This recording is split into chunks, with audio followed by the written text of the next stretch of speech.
Hello, everyone. Thank you for joining us today on Small Business Breakthroughs. This program that is put together by us at the Ohio Small Business Development Center at Columbus State Community College.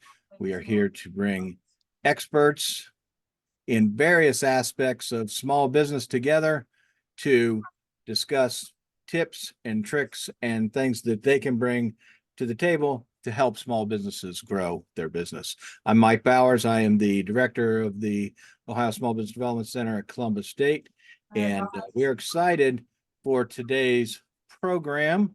We have a person I've known for years in the small business space, and personally, obviously, but Jerome Jones is currently with the Small Business Administration, but he has a long history working with small businesses, and I think that definitely will be of help to you as you look to build and grow your business. Before we jump in too far, I wanted to mention our partner, the Dublin Entrepreneurial Center. We work closely with the Dublin Entrepreneurial Center, also known as the DEC, to support small businesses. The facility, it's a business accelerator. They have space available, different things like that. We do different training programs like we are doing here today. There's also other programs that are involved here at the DEC.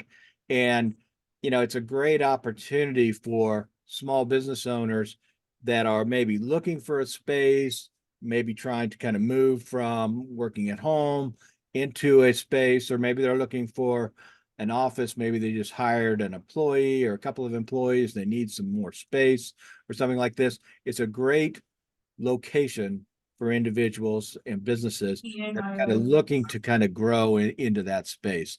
In addition to it, like I've always said, if you've watched any of the other ones, space is important and space is great. And this is a great space to do these, to get, offices and things. But it's really that community, the network that we have here in the Dublin Entrepreneurial Center. The place is full of entrepreneurs, full of small business owners. If you have questions or if you're facing something, it's a very strong peer-to-peer type of support environment, and I would highly encourage you to check it out. So the DEC website is DEC, decindublin.com. I would encourage you to go check that out and see what they have going on.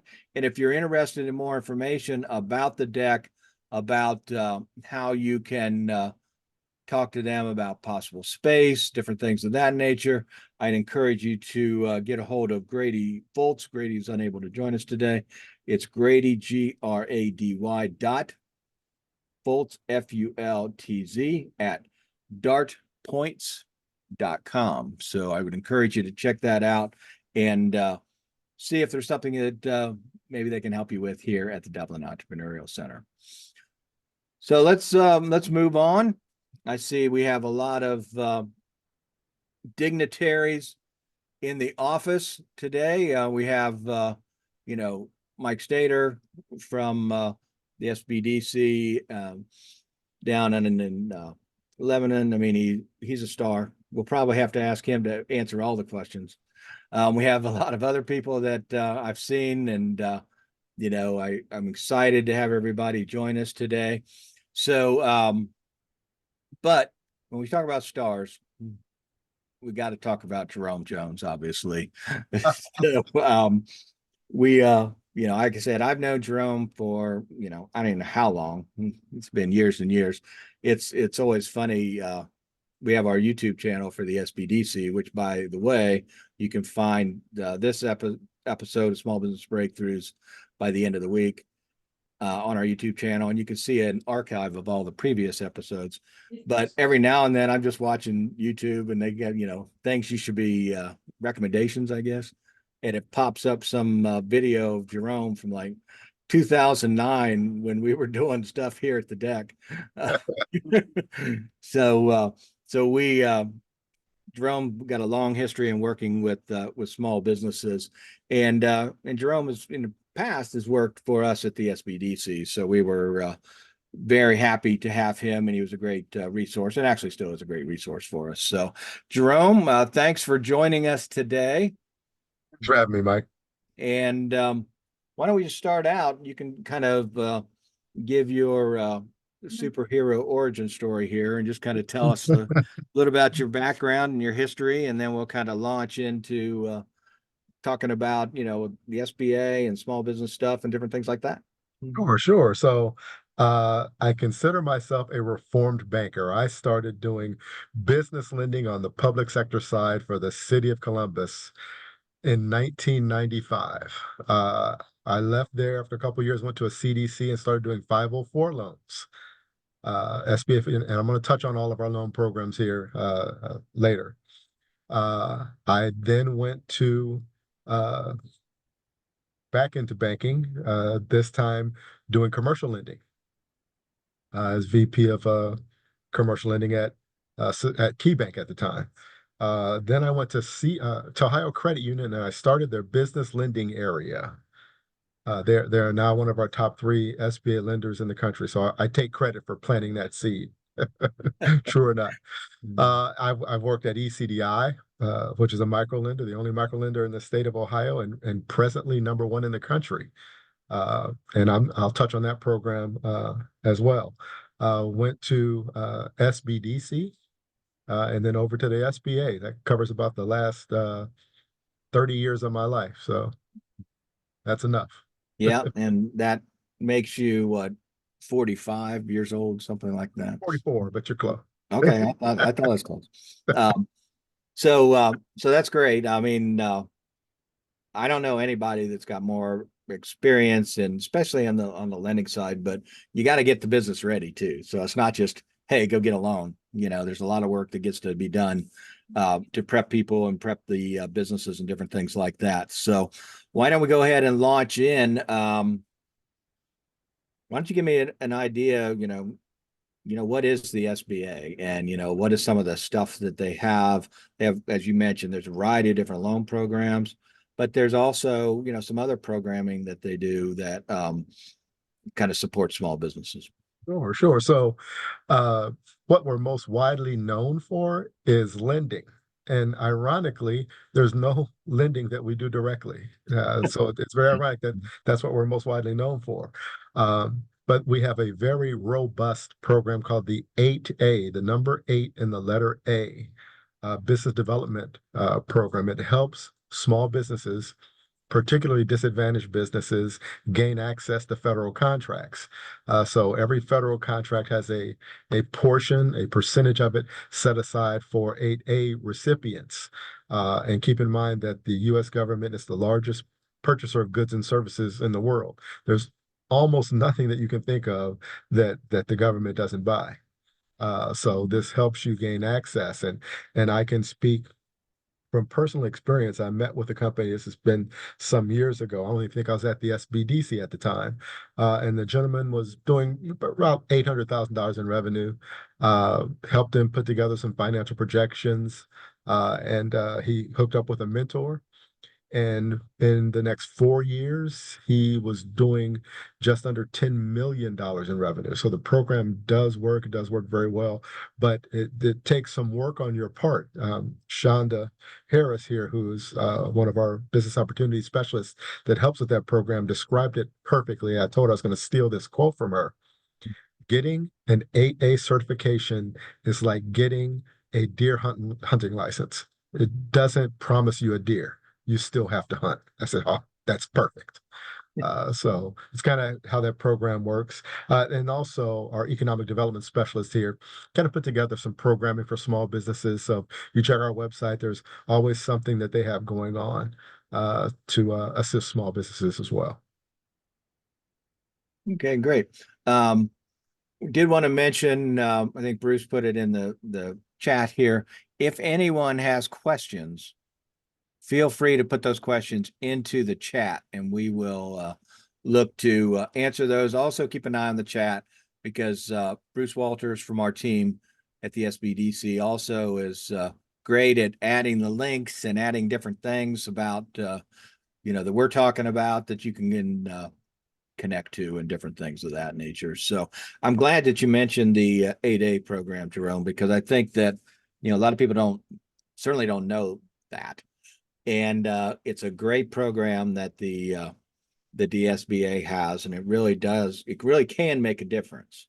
And once you sign up, to be in the 8A, I believe that you're kind of in it like a 9-year program and different things like that. You have mentors, you have support, you have a variety of different things like that. So, yeah, I would absolutely encourage you to check that out, because I think that it does make a big difference.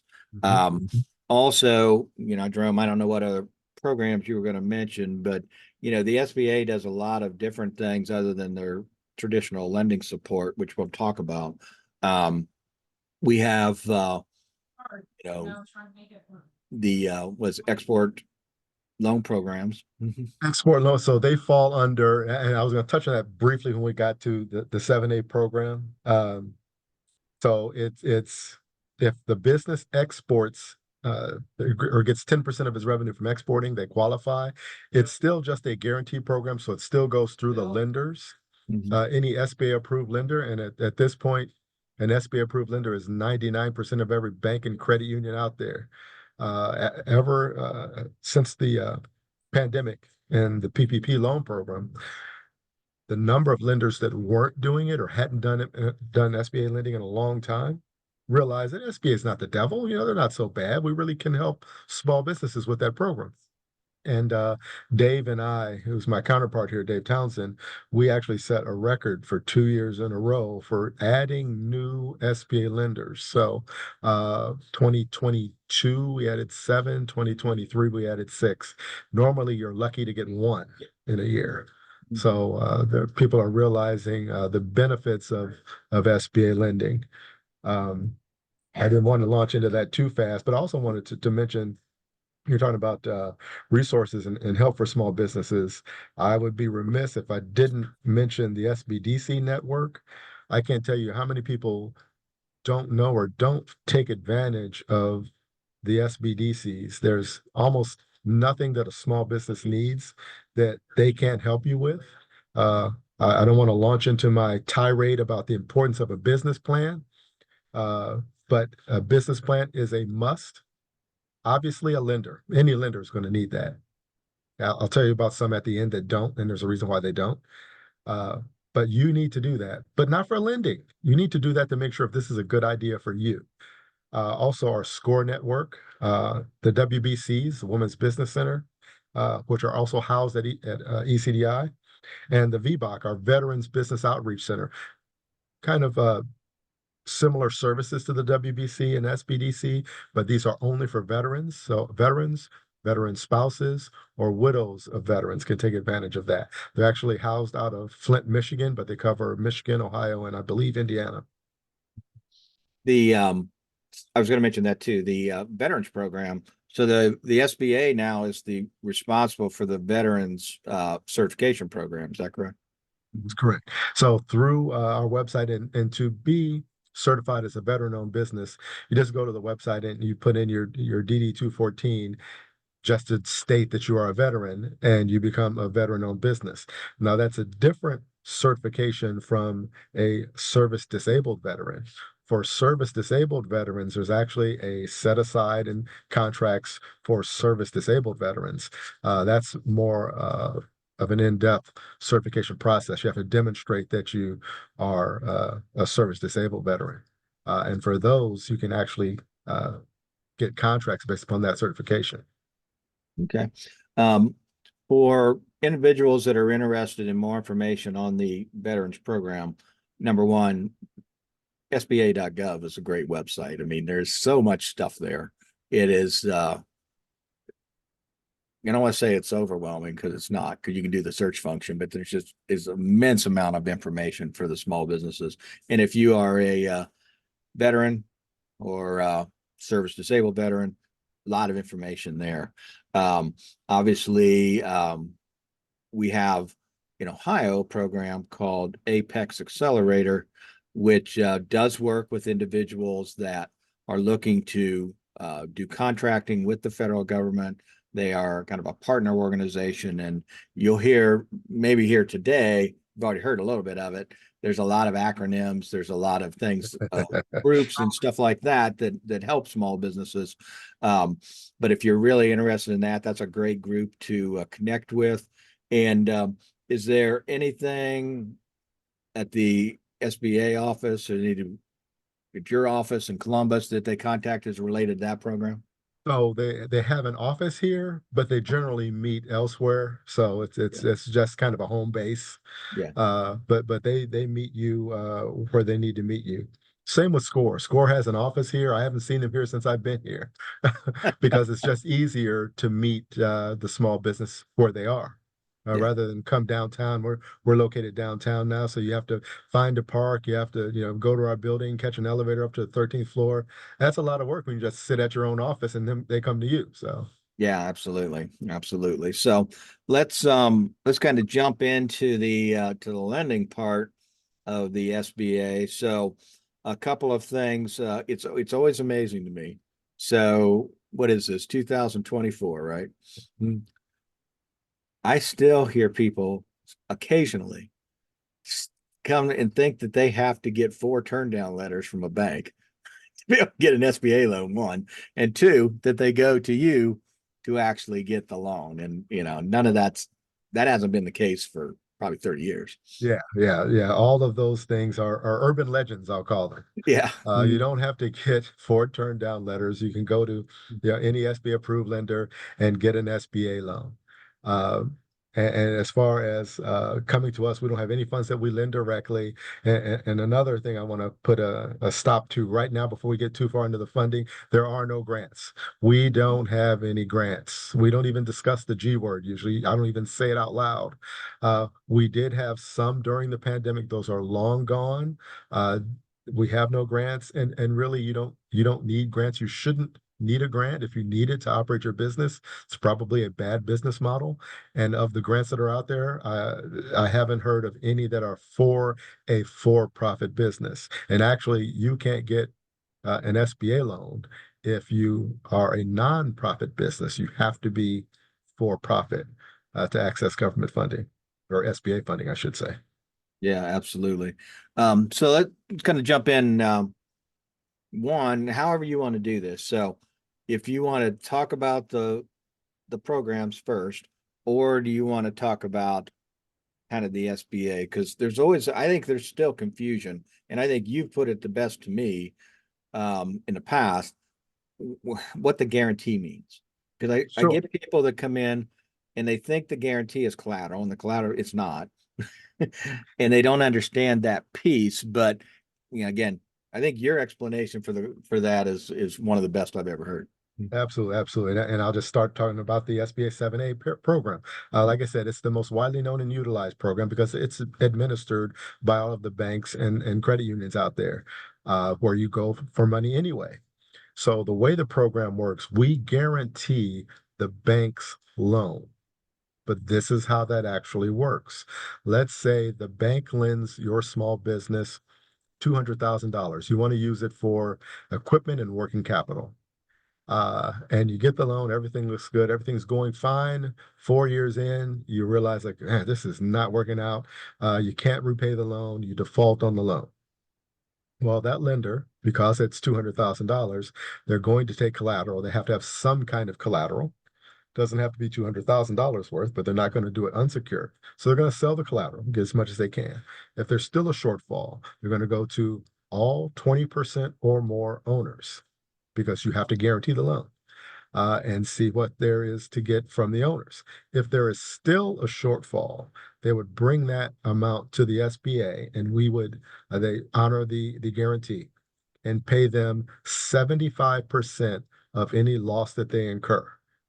If that original loan was 150,000 or less, we'd pay them 85% of any loss that they incur. So 75% over 150,000, 85% for loan guarantees under 150,000. And that's why the confusion comes in. Someone will read the website and say, well, If you're getting a guarantee of 75%, why do you need 100% collateral? Because it's not on the loan, it's actually on the loss. And in an ideal world, we hope you never need it. We hope it's never honored. We hope you pay as agreed and move on to the next one. It's kind of like insurance for your home. You hope you never have to use that insurance, but it's nice to have just in case. Yeah, absolutely. So in that case, just to be clear, so loan gets made, there's collateral, there's a guarantee, the SBA on it. So if for some reason the loan goes bad, like you said, the bank will take back the collateral, the bank will sell the collateral, and that will leave probably some level of loss because, I mean, definitely when things are going bad, the collateral is not going to be 1-to-1. Right. So, Absolutely. um, so they sell it and there's some money left. That's when the SBA comes in, and the 85% to the bank is of that loss, what's left. And they're also going to look at the owners too. If the owner has a lot of cash or something that can help shore up their loss, they're going to do that as well. Because if you own 20% or more of a company, you must personally guarantee that loan. That's that's a SBA rule, but that's a bank rule too for every lender I've ever dealt with. Yeah. Uh, So if you have, so let's say that there's still something left at the end of this, the bank ends up charging that off. Does the SBA go and try to collect that because they've guaranteed this loss? right. So you still have a loss to the government. So if there is a loss, then that's when Treasury gets involved. Turn it over to those guys, and then they try to collect on any loss to the federal government. Now, this is how that can impact you in the future. If you try to get obviously an SBA loan, that's a no. But also VA loans, FHA loans, some student loans, they all come into play with a government loss because we're all related. We're all kind of cousins. So you can't default on one of my cousins and expect to come to me and get a loan. Right, right. So I don't want to scare everybody, but I just want people to understand how this works because that makes it easier when you are actually going to go get a loan because then you understand how to put everything together. Can you talk a minute about collateral? What makes up collateral? I mean, I remember when I first started out of college, I worked at a loan company, you know, 25% interest rates and all that kind of stuff. And they took collateral. I mean, they weren't really taking collateral, but they were literally had a sheet and you'd mark, shovels and kids' tricycle and picks and rakes Any and and stuff everything. like that.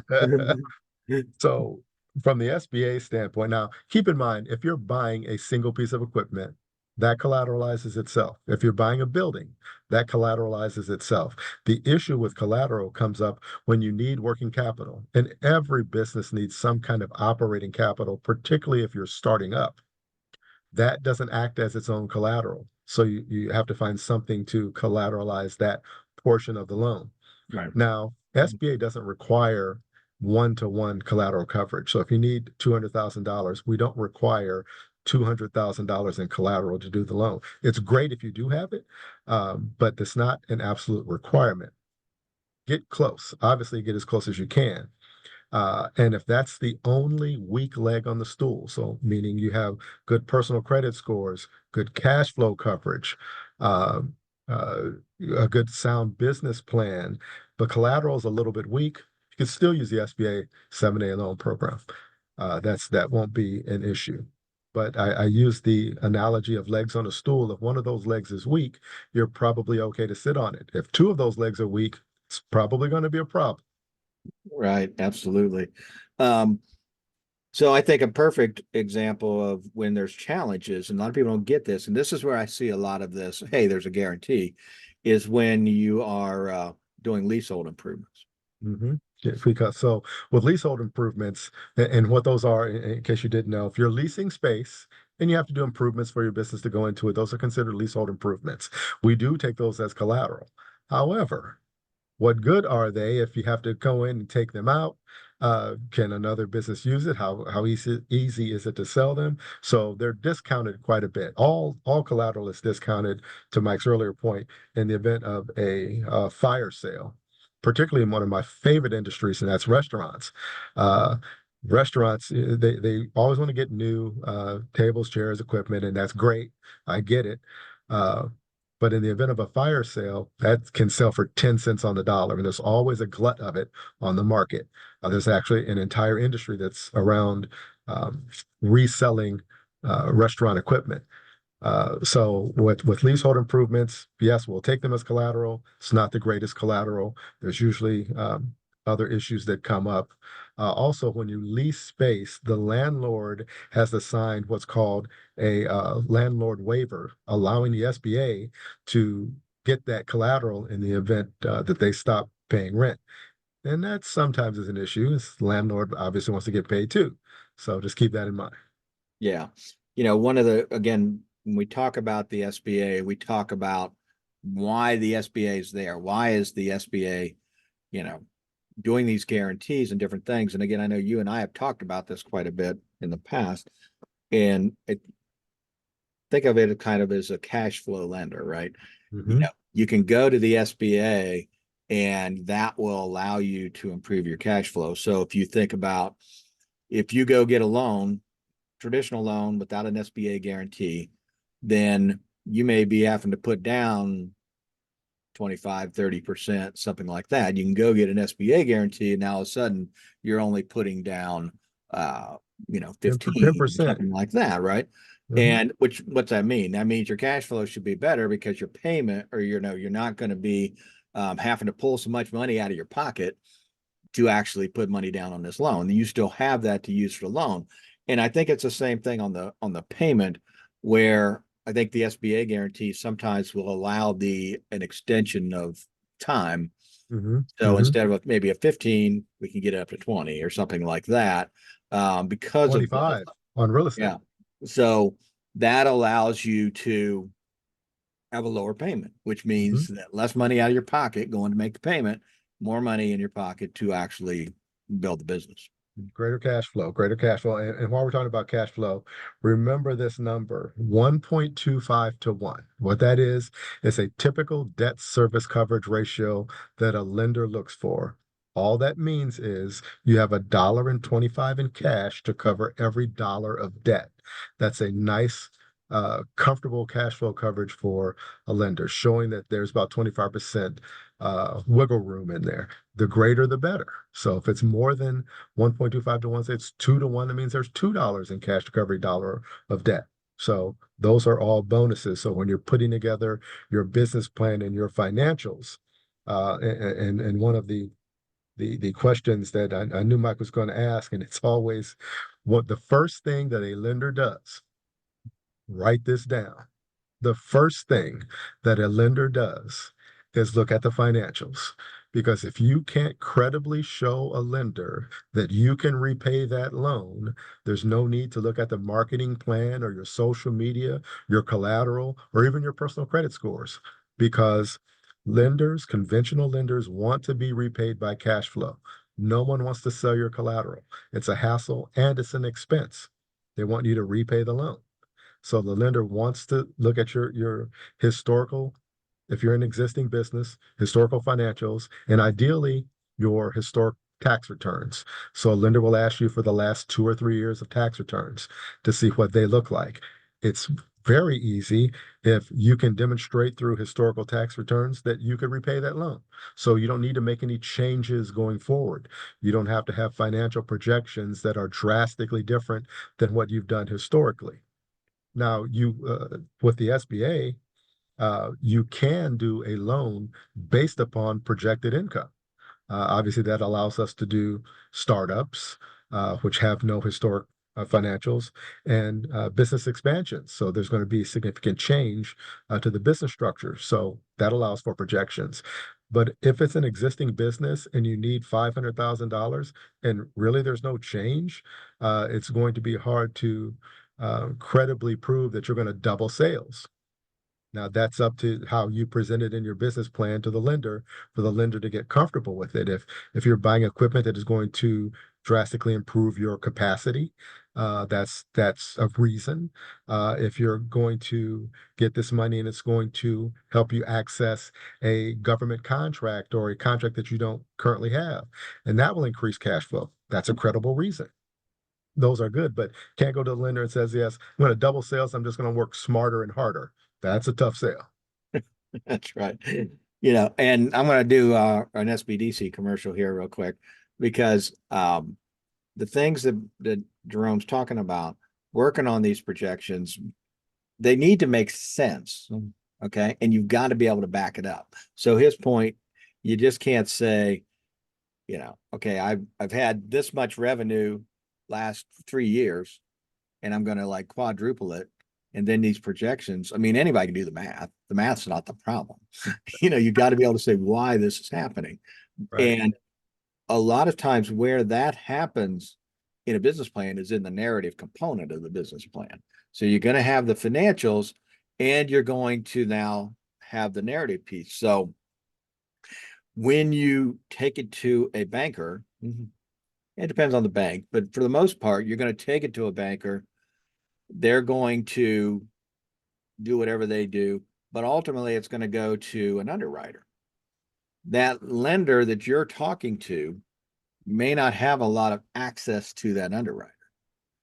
One, two, you're not going to have any access to that underwriter typically. So you've got to be able to make that business plan actually speak for you and what the plan is and why it's going to work so that they can understand that. Now, you give this to the lender, they're going to tell you that before it ever goes any farther. But they also likely may send you back to an SBDC to say, hey, can you help us put this together? Help this small business owner figure this out. Or the small business owner has come to us in the beginning and we've helped them put together these pieces to where it all ties together. But then again, it's got to be super clear to the small business owner what's going on. Right. You get one shot with an underwriter. It's once they have their minds made up, it's much harder to change their mind on something. Maybe not impossible, but much harder. And frankly, to your point, Mike, when someone calls here for financing, I may direct them to lenders depending on the size of their loan. If they need $50,000, really, that's just ECDI and they're a startup. But even if they need larger sums of money, I always refer to the SBDC because SBDC is not just for startups. They're for existing businesses. Let's say you've been in business for 5 years and you want a loan, you're growing rapidly. Great. You might not need a business plan. You might need an executive summary. Yeah, that's sort of the same thing. It's just an abbreviated version. But I usually say that to stroke their ego a bit because sometimes people get offended thinking that they need a business plan. You still need something to demonstrate to the lender what you're going to do with the money, how are you going to pay the lender back. Those things are very, very important going forward. Also, personal credit scores. I want to touch on that very, very briefly. Uh, there's You're really not going to back a lender into a corner by saying, well, what's the number? Give me the number. And if that's the number, then I know if I'm over that, I'm definitely going to get the loan. It's not how it works. Lenders usually don't just give you a number. I can pretty much guarantee you if you've got a 500 credit score, it's going to be enough. But if let's say you're mid sixes, it may be a yes, it may be a no. It depends on how much you need. What are you going to use it for? What's the strength of your business? Again, back to that legs on a stool. If you've got like a 675 credit score, but the business has really strong cash flow and collateral, those things kind of help mitigate a lower credit score. If you need a lot of money, if you need 500,000 or $1 million, you're probably going to have to be in the sevens, preferably high sevens. And the top number for that's 8 something. I don't remember what the top number Yeah, is. the highest one I ever did was an 812, and the guy was literally a millionaire buying a golf course. Yeah. Uh, but I think it goes up to 840. Yeah, Yeah. I've yet to see one of those yet. You probably have to be an angel to have an 840. Yeah. I mean, and I'm not bragging. I mean, my credit scores are the 8s, but it's because, I mean, I started out working in banking. So, I mean, everything we've done, My wife and I, on a personal basis, and I don't have a small business, so it's all been around, making sure that we had strong credit and different things like that. So it can be done, and it can be fixed. So Mhm. if you've got issues, if you've got problems, there are ways to fix that. But I would recommend, I want your thoughts on this. Get somebody who knows what they're doing. Because Absolutely, you may absolutely. go in, all right, well, I got all this credit card debt. I'm going to close all these credit cards. Well, then your credit's going to go down, which doesn't make any Exactly. sense. But Exactly. So, I mean, it used to be this thing called consumer credit counseling, which told you exactly what they did. For some odd reason, they changed their name to Apprising, which you have no idea what Apprising does, but it's the right. same company. And they can help you with your credit. But keep this in mind, it's going to take time. If you've got a 600 credit score, to Mike's point, you can get that to 650, to 700, to 750. And if you're really good, maybe 800. But it's going to take time. There's nothing that you can do in a matter of months that can dramatically raise your credit score. I see these companies out there, they're on telephone poles, they're all over internet, they're probably in your feed right now as to how they can just do magic things with your credit. All they can do is the same thing that you can do. You can write letters, you can make disputes, you can do all of those things yourself. They do it for you for a fee, but there is no magic. They don't have any magic. They can't call up Experian or Equifax or TransUnion and say, "Hey, it's me, it's Jerome. Can you just fix this guy's credit?" Doesn't work like that. Right. So uh, you mentioned Apprising. So I'm assuming that they're still around. I haven't seen them for a while, but again, since the pandemic, it's kind of hard to keep track of things. And Right. Apprising is not a rental car company, which is what it Yeah, sounds yeah. like.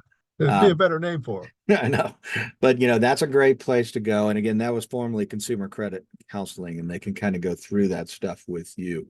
Um, you know, I would say with a lot of SBDCs, you can contact them, and they may have some expertise that they can give you some guidance. I know that you can come into our SBDC, and like Kevin Hammond, Ellen Harvey, they have some things that they could share with you to help you out.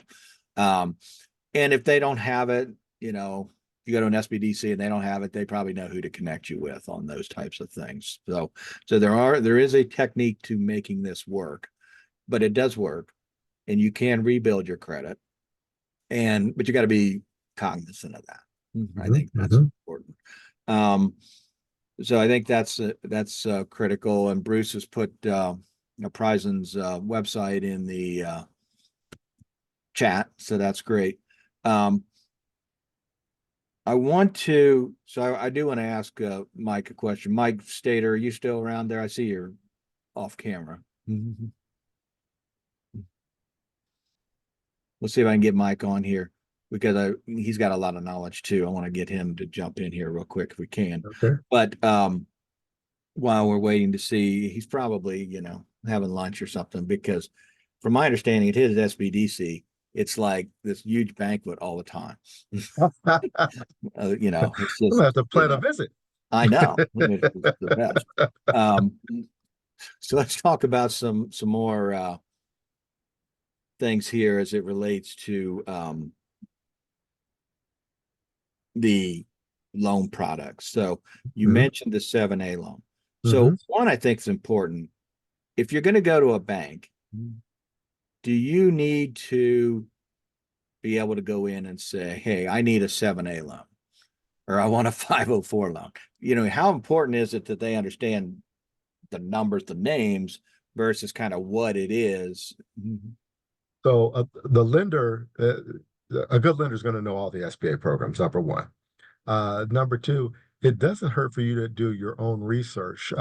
And reason being, with a 7A loan, and let's say you need $1 million just for round number's sake, and you Yeah, do have the 10%, that lender gets a $900,000 loan.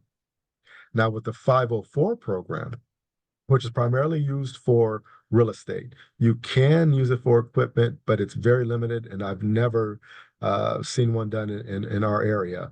Uh, Now, the 504 program is a participation loan. It's a 50-40-10 split typically, meaning 50% is done by the lender In this case, any lender, they don't have to be SBA approved lender.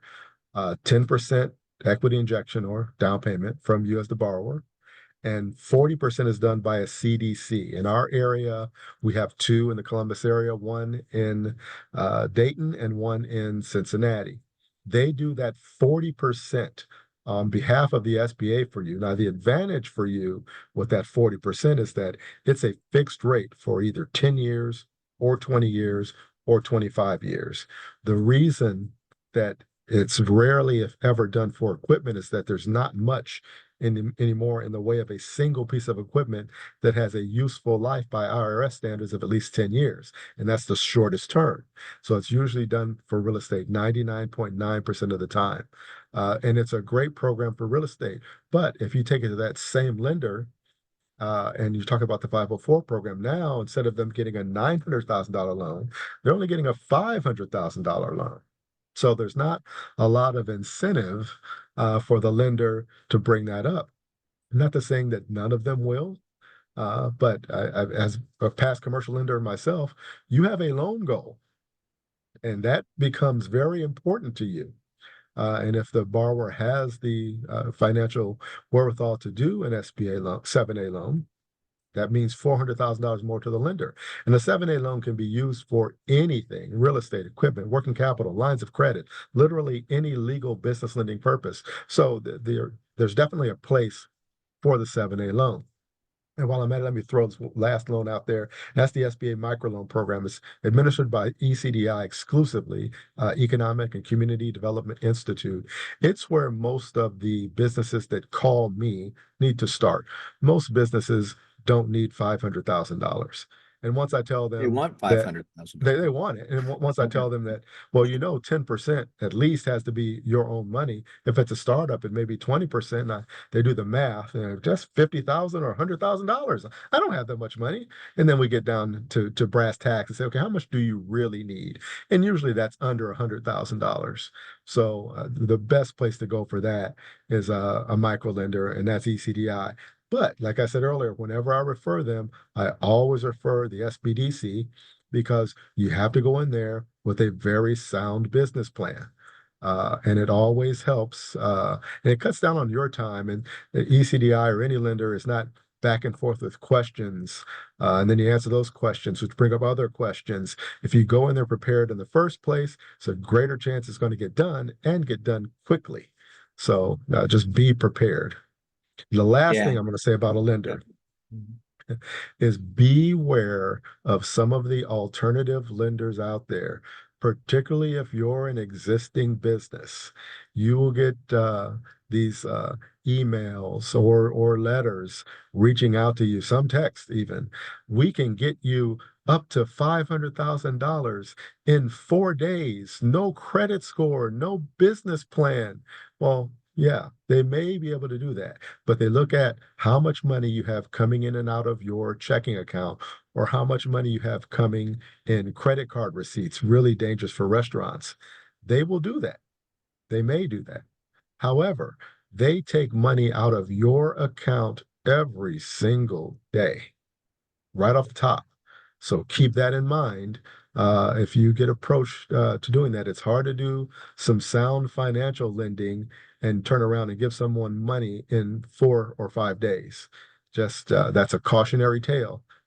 They've come to me even when I was at the SBDC. Oh my God, I didn't know this was going to happen. And once you're in that hole, it's hard to come out of, because now you can't demonstrate to any other lender that you can repay the loan because you're so far in the hole with them. They're kind of like the check cashers of the business lending world. Check cashers really aren't your friend. If they're going to lend you $500 today, but you've got to pay back $750 when you get paid, is that really a good deal? So just keep those things in mind. Right. Yeah. And that's a huge point, because, you're hearing a lot more of this. I mean, I hear it on commercials all the time. We can get you funding, in some cases today or tomorrow. And, we're not going to look at your credit. We're not going to do this. We're not going to do that. But people just don't get that they have access to reach in and pull money out of there. And they do. And I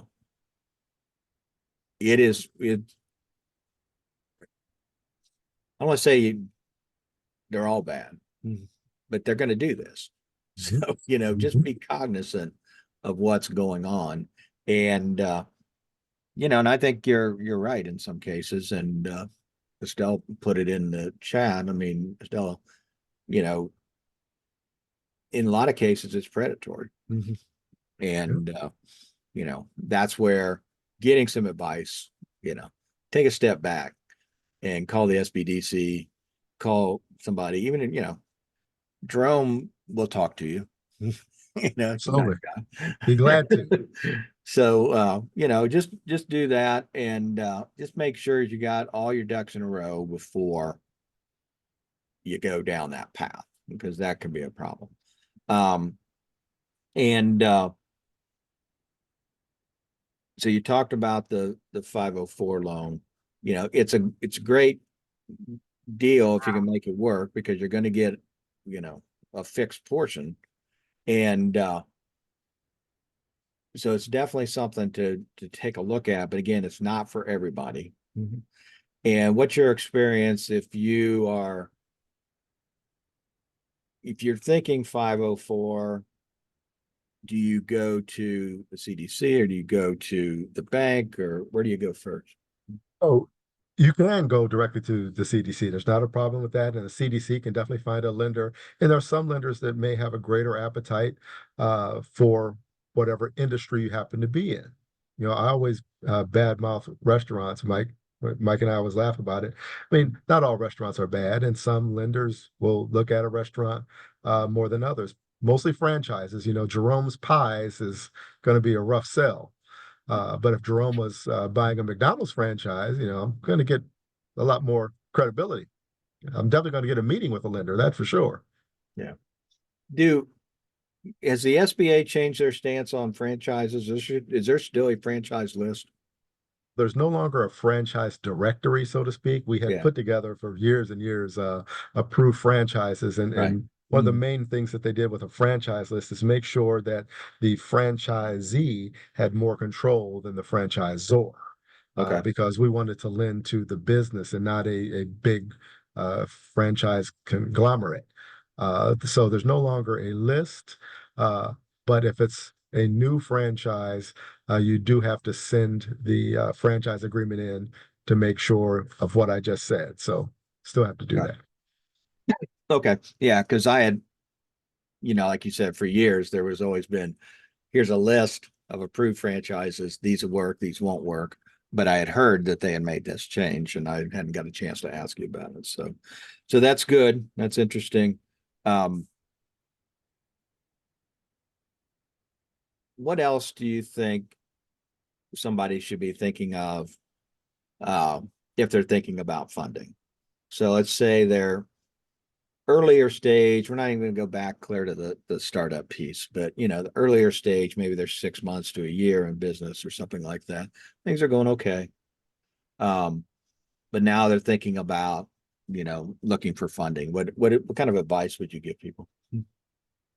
So make sure that you know exactly how much you need and exactly what you're going to use the money for. Now, SBA made a recent change September 1. SBA can do $50,000 unsecured. Was up to 25,000. Now it's up to $50,000 unsecured. That means no collateral at all. Okay. However, it doesn't come directly to the SBA, so it's the lender that has to get comfortable with that request, or the SBA will never see it. And a lender can have more stringent qualifications than the SBA. They just can't have less stringent qualifications. So they can't do $100,000 unsecured and send it in SBA. Now, lenders can do business loans conventionally, meaning without an SBA guarantee, in which case they can do whatever they want to do. But I can tell you they're not going to be less stringent than the SBA in most cases. So, yeah. What is your experience with a kind of traditional loans, not the micro loan and not, the smaller loans or something like that? Say you need to buy a piece of equipment, or, you are looking at real estate or something like that. how long are we generally taking looking at here? Because you always heard, and again, maybe this is the urban legend part, but it was true at one point. Mhm. All the delays, all the problems. You go into SBA, and I Mhm. think a lot of people didn't realize that it wasn't necessarily the SBA's problem that it was delayed. It was your problem because you didn't do the stuff right.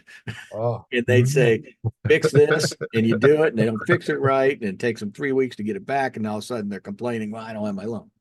Let me get on my soapbox real quick here. So again, after having been a commercial lender, I was very good at looking at the request and say, okay, these are the things that I'm going to need from you.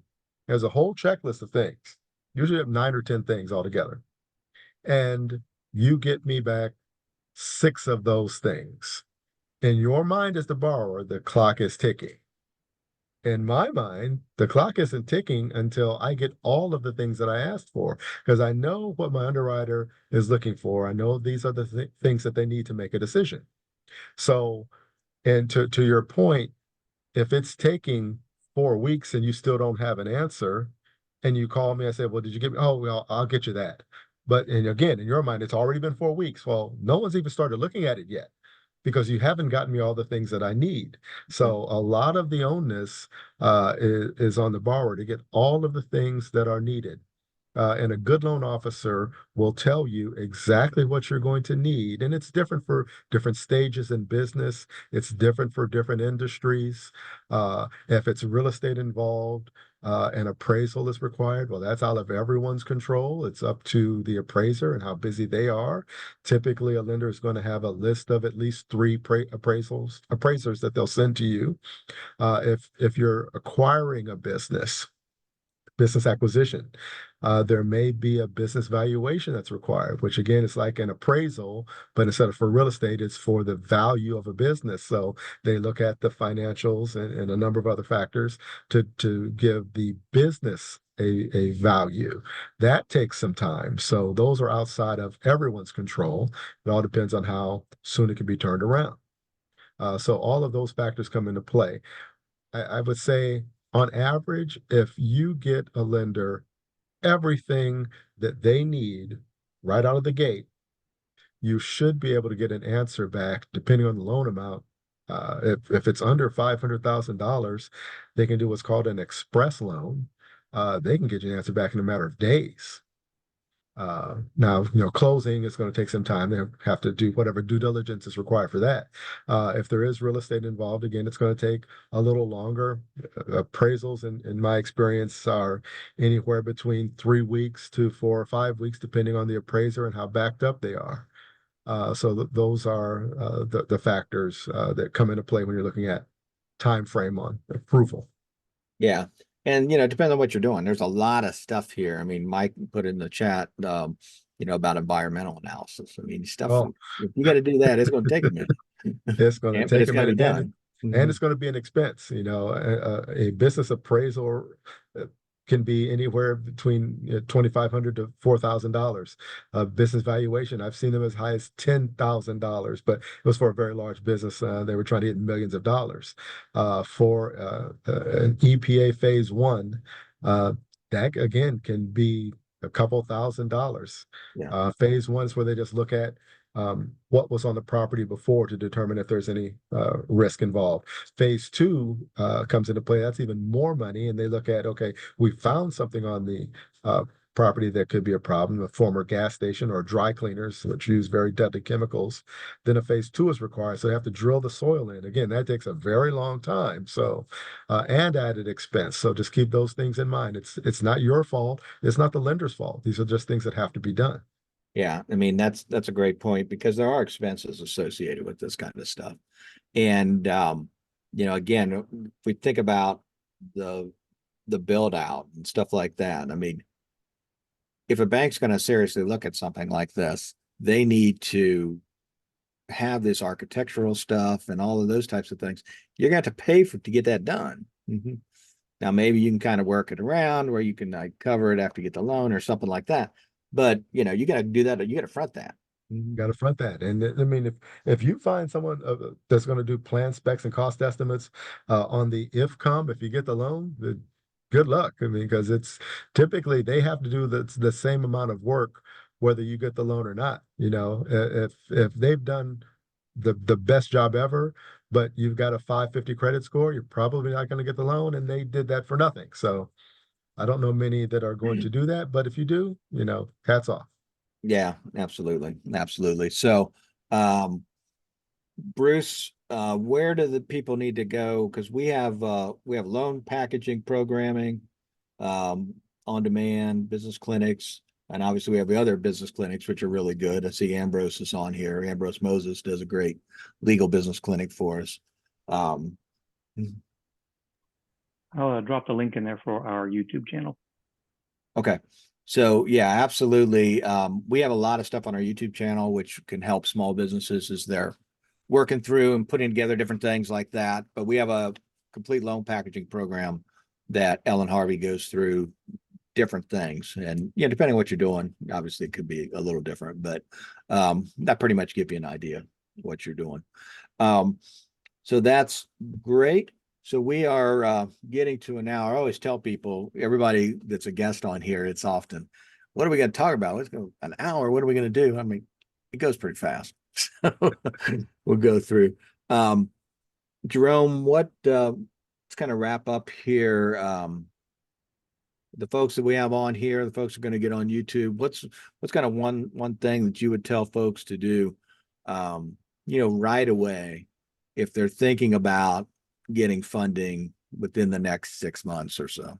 Mhm. So, other than start working on your business plan early and start doing your research, you know, really need to know who your target audience is, where are they? You really need to get your pricing structure together. A lot of businesses fall flat on that part. You know, how much are you going to charge for your product or service? And keep in mind, being the cheapest isn't always the best thing because there's the perception of value. So you keep that in mind. All these things they can help you with at the SBDC. Also, take a look at your personal household situation. What are your household expenses? Are you going to cover those household expenses? Have you saved enough money to put aside a little runway to cover everything at the household? Do you have a spouse that's going to cover that and they don't need your income? Because keep in mind, this business that you're just starting off is going to be lucky to support itself. It definitely will not be able to support your household expenses. And you'd be surprised at how many people don't think about that. Also, pull a credit report. Uh, annualcreditreport.gov, I believe, is our free one. Doesn't give you a score, but it does give you a credit bureau report. You can also just get one free credit report anyway from the credit reporting services Experian, Equifax, and TransUnion. Just to see what's on there. You'd be surprised how often it's wrong. I've seen as high as 30% of the time there's something that is incorrect on there that may be affecting your credit score. So take a look at those things. If it's wrong, correct it. If it's right and it's bad, start working on fixing it. Because even if you can get a loan with a lower credit score, at some point you're going to need more money. And your credit score affects so much more than your ability to get a business loan. It affects your car loans. It affects your insurance. It affects everything. So work on your personal credit score. Definitely your personal financial situation. Yeah, no, that's a great point. In terms of pulling your credit report, making sure you understand what's on there. You may not get the score, but you're going to see what's on there. And if you don't understand it, give us a call. We'll go through it with you to kind of let you know. Bruce put in here in the chat, it's annualcreditreport.com. So I would encourage everybody, because you get a free one every year. So go ahead and do that.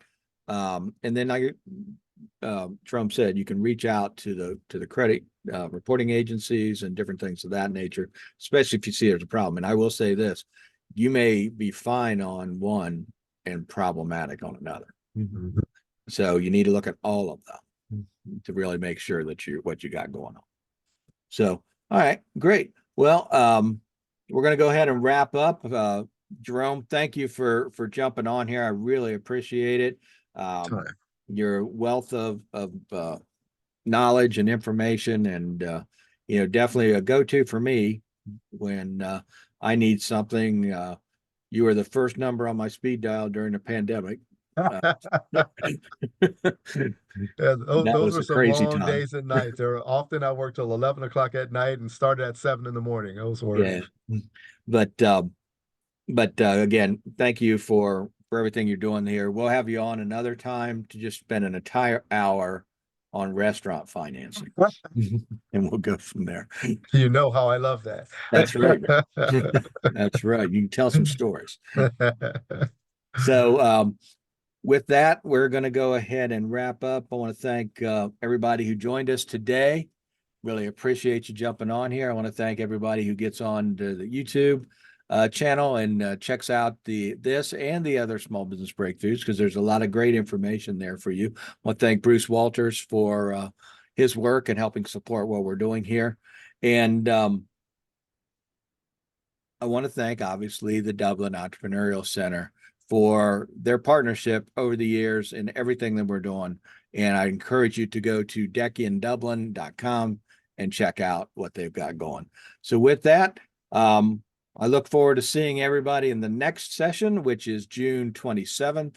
It is going to be at 11:30 a.m. And we will have the CEO of 312 Solutions, which is a technology provider to some big companies. Christian Brown is going to be here, and Christian's going to share some of his experiences of being a small business owner, as well as how he got in and is doing work with some of the larger companies like Cardinal Health and some of those. So with that, look forward to seeing you soon. And if you need anything, don't hesitate to give us a call at the Small Business Development Center. Thank you. And you guys have a great day. You guys have a good one.